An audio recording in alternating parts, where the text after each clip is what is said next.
I've this past weekend I got caught up on just getting caught up on like the YSL cases and the Young Thug case. I'm like, what's going on? Me personally, I'm trying to like when I first seen the Young Thug had like the judge was black, I was like, all right, cool, okay. It seems that we have one point on the board in our favor, so you would think. No.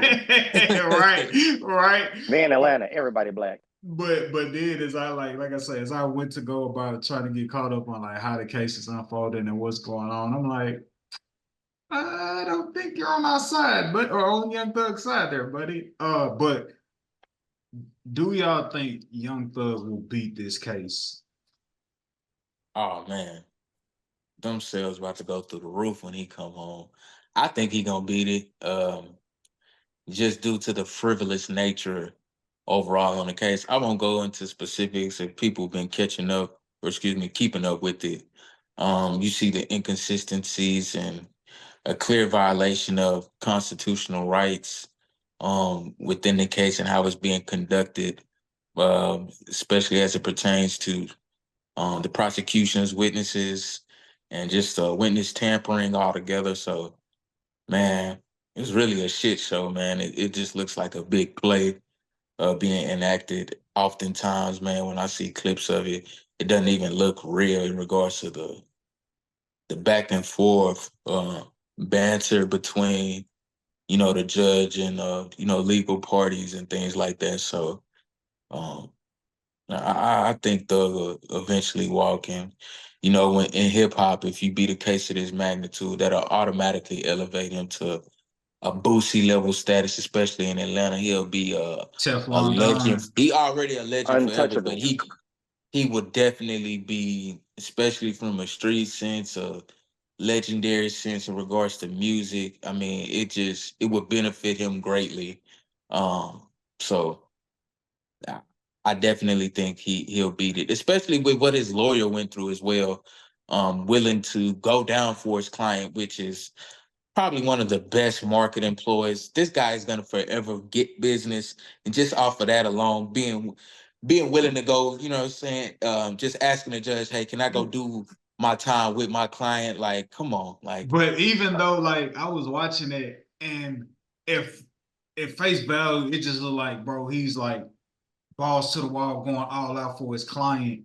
But I question how strategic and of a chess move it was for him to be able to do that or think to do that, whether it was like premeditated and calculated or not. Because if you do that, and it's like he can't show up to court, then you put him in a position to be like, oh shit, you had me locked up. I want a mistrial. Like I couldn't help my client because you locked me up. Remember?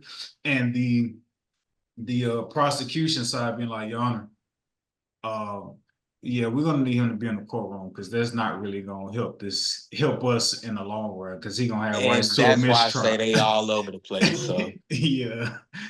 Uh, Black Peace, is Young Thug going to beat this case? Um, Gentleman is coming home, man. Gentleman is coming home. I see a lot of desperation in the prosecutors. They were very confident 2.5 years ago. Hell, I think the world thought he was over. But once things actually got on and going, they seem like they're scratching and scraping. Diddy. I feel like they're trying to. They're the judge. Even though he seems like he's against Young Thug, I really feel like he's neutral. But I feel like the events that are going on in the case are making him feel some type of way. So if he feel like he's getting played by Young Thug's lawyer, he tends to say, you know what, screw you, Young Thug.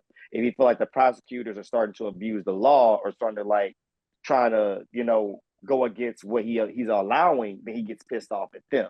I don't think he's necessarily against Young Thug. I just think he's doesn't want to get played with and manipulated. He wants a straight case. That's what I'm reading from it.